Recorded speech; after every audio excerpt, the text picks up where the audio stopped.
당선 축하드립니다. 네, 감사합니다. 소감 한 말씀 해주시죠. 예, 정말 오늘 당선증을 봤는데 어깨가 무거웠습니다. 예. 무겁고 민심의 무게가 정말 느껴졌고요. 초심을 잃지 않아야겠다. 듣고 또 들어야겠다라고 각오했습니다. 네. 당선증은 오늘 받으신 거죠? 아침에 받았습니다. 네. 뭐 어제 저희는 오늘 새벽까지 개표 상황을 지켜봤습니다만 이 마산하포 같은 경우는 사실 개표 초반에 예감이 좀 왔을 것 같아요. 어제 하루 어떻게 보내셨습니까? 네, 어제는 사실은 투표 당일 날은 후보가 할 수 있는 운동이 별로 없습니다. 괜히 그 투표를 일찍 가서 주변 사람들하고 인사하다가도 선거법 위반 소지에 걸릴 수가 있습니다. 그래서 좀 쉬었고요. 또 선산을 다녀오기도 했고 투표를 하면서 이제 사실은 모든 사람이 그랬지만 이제 출구조사 때부터 이게 어떻게 돼가는지 봤는데 어제 밤을 거의 새웠습니다. 저희도 수도권의 상황 같은 것이 너무 참 생각보다 참담해서 그래서 이런 말이 있었습니다. 옛말에 민심은 바다와 같아서 배를 띄우기도 하지만 배를 순식간에 뒤집기도 한다고 하더니 정말 무섭다라는 걸 느꼈습니다. 네. 도당 홍보위원장을 맡고 계시니까 역시 개인의 어떤 당락을 떠나서 경남도 전체적인 어떤 유권자 표심도 보셨을 텐데 수도권도 보셨겠지만은 당에 대한 도민의 평가 어떻게 좀 보셨습니까? 예, 수도권의 경우에는 이 정권 심판이 아니고 오히려 야당 심판을 한 꼴이 아니냐 이런 지적이 나옵니다만 수도권과 달리 우리 경남권의 경우는 사실 경제 위기 지역입니다. 경제 위기의 최전선에 있는 지역 아니겠습니까?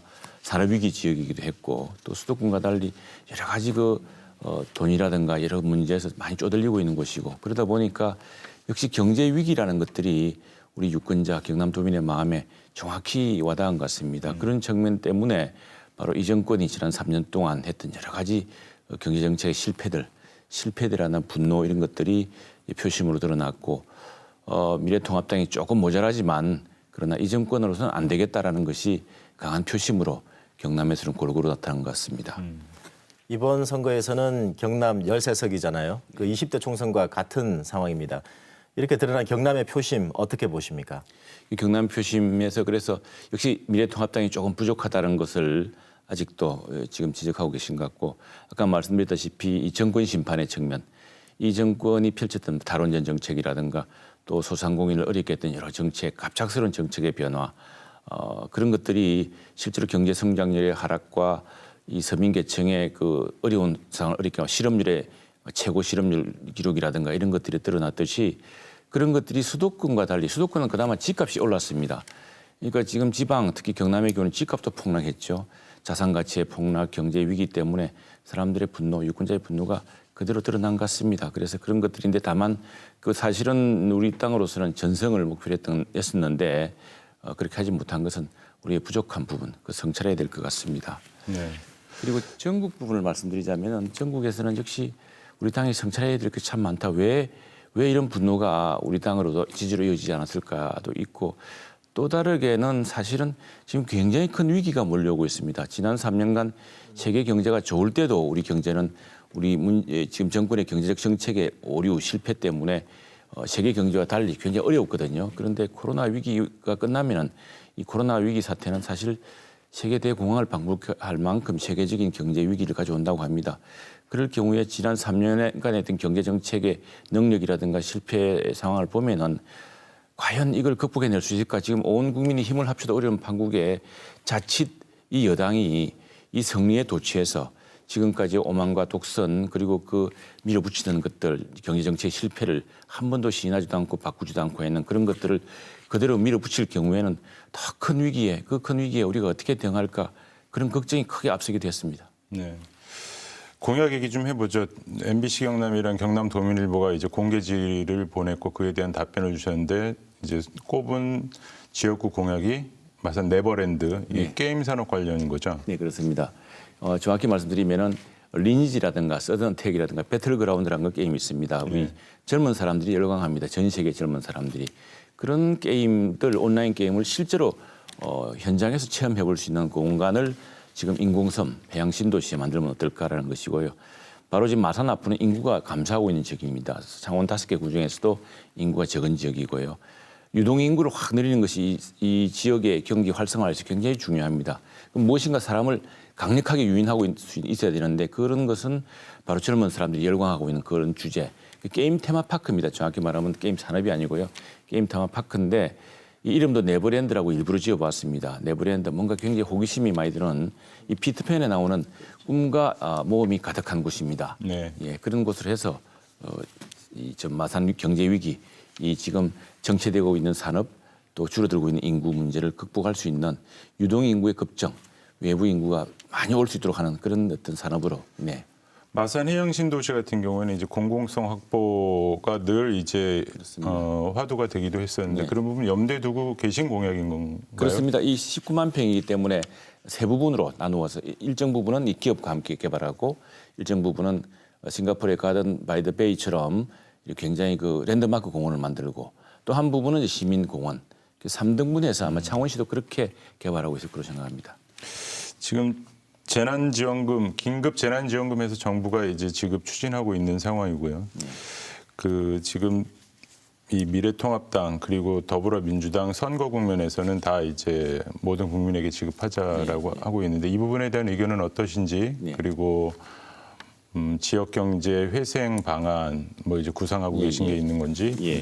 달아서 좀 네, 그렇게 답변 하겠습니다. 부탁드립니다. 이 지금 코로나 위기 굉장히 심각합니다. 코로나로 죽으나 이래 죽으나 저래 죽으나 마찬가지랄 정도로 굉장히 심각한데 지금 제일 중요한 것은 신속 정확하게 그 피해받는 계층과 어떤 시장 산업에 바로 이게 이어져야 됩니다. 근데 왜 지금 지난번 선거 과정에서 당에서 전 국민에게 다 해줘야 이야기하냐면은 70% 산정한다고 시간 끌고 이렇게 하면 지금 당장 힘든데 네. 자꾸 지체되고 있습니다. 그래서 그럴 바에야 차라리 빨리 하자는 것이었지 사실 우리 당의 정책의 핵심은 신속 정확하게 이 중소기업, 영세상공인 또 지금 이 산업으로 피해를 바라보고 있는 운수업 쪽이라든가 아까 우리 민호 의원님께서는 또 지금 다른 3차 산업 여러 그 서비스 산업도 이야기했습니다만 그런 산업에 바로 그 이제 그동안의 매출 실적이 있고 세금 낸 적이 있고 하기 때문에 또 그 사람들이 고용을 하고 있거든요.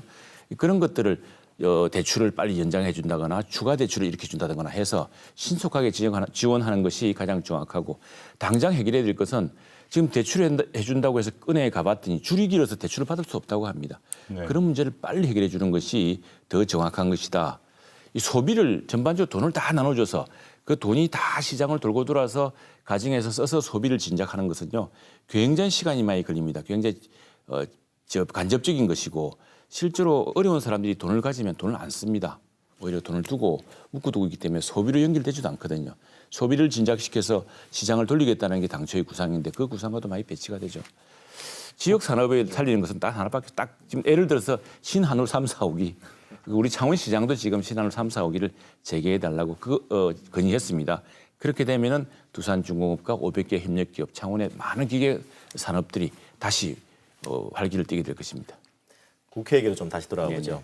20대 국회 뭐 역대 최악의 뭐 국회였다 이런 평가도 있는데 어떤 게 가장 인상적으로 기억에 남는 건지 왜 잘못인지 20대 국회가 어떻게 보시는지. 자, 20대 국회 실패 어제 우리 투표 현장에서 봤습니다. 긴 투표용지. 네. 사상 최대의 투표용지였습니다. 이게 수작업으로 다 했어야 됐습니다. 그것 때문에 어제 우리 마산 아프구 같은 경우는 조그만 체육관에서 할 수가 없어서 대형 체육관을 옮겼습니다. 워낙 기니까. 그 사람들 무지 혼란스러워하지 않았습니까? 바로 그 선거법을 하려고 정부하고 여당하고 군소 사당이 제1야당을 제끼고 이렇게 달치기 통과를 했습니다. 그게 이제 국회 20대 국회의 가장 큰 오점이 될 것이고요. 그건 기본적으로 그렇게 추진한 법의 결과가 지금 어제 우리 투표용지에서 봤듯이 그런 굉장히 지금 여당도 후회하고 심지어 정의당도 후회할 겁니다. 괜히 했구나 이거. 그런 것들을 야당을 제끼어서 하기 위해서. 근데 그때 뭘 하려고 그러냐면은 여당이 그렇게 해줬던 이유는 공수처법을 통과시키려고 그랬습니다. 공수처법이 과연 이 시기에 경제 위기를 극복하고 이런 것보다 더 중요한 것인지 이 우선순위에 의문이 많은데 그걸 하려고 제1야당을 제끼고 선거의 룰은 독재 정권 때도 야당을 배제하고 한 적이 없습니다.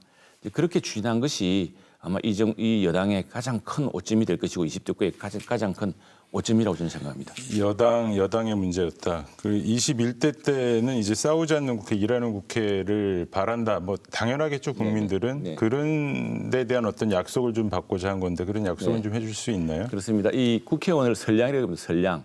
양자가 좋을 양자 아닙니까? 그러니까 좋은 사람을 뽑아서 보낸다는 것인데 국회만 들어가면 싸운다고 합니다. 저보고도 지역구에 계신 분들이 싸우지 말라 그러는데 저는 이렇게 생각합니다. 몸으로 싸워서는 안 되고 말도 안 되는 얘기로 싸워서는 안 됩니다. 정말 말이 되게 사실과 논리가 정합하게 이렇게 싸우고 하나의 이념이라든가 사실이 아닌데 그걸 우긴다든가 그런 것으로 서로 고집 피우고 해서 국민들을 피곤하게 하고 비생산이 정치하는 것 그건 지양돼야 되고 그 부분에 관해서는 저는 분명히 공약을 지키려고 합니다. 절대로 안 싸운다. 말과 논리와 사실로 설득하고 논쟁한다. 그 원칙입니다. 다음 달 30일 21대 국회 시작하는데요. 국회에서 어떤 일을 가장 먼저 하고 싶으신지 각오와 함께 네. 말씀해 주시죠. 지금 우리 학생들이 벌써 2개월째 수업을 못 받고 있습니다. 이 코로나 위기 때문인데 그래서 정부가 진작부터 온라인 교실로 가겠다고 한 달 전에 이야기했죠. 근데 되지 않고 있습니다. 깜짝 놀랐습니다. IT 1등 국가에서 도대체 있을 수 없는 일입니다. 학교에 가봤더니 뭐 아무 지자도 없고요. 근데 이 온라인 교실을 빨리 준비해야 되고 이러기 위해서는 지금 스마트 교육입니다. 교육이 바뀌고 있습니다. 한 사람 한 사람 재주가 소중한 인구가 감사하기 때문에 한 사람 한 사람을 소중하게 기를 수 있는 그리고 온라인의 어떤 지금의 스마트 교육 기술을 활용한 아주 우수한 인재를 저마다의 재능과 소질을 바탕으로 그 학습 수준에 맞게끔 과목별로 가르칠 수 있는 그런 스마트 교육을 하는 것이 제 가장 큰 목표이고 그 스마트 교육 법안을 제1호 법안으로 생각 중입니다. 예, 좋은 의정 활동 기대하겠습니다. 오늘 늦은 시간까지 고맙습니다. 감사합니다.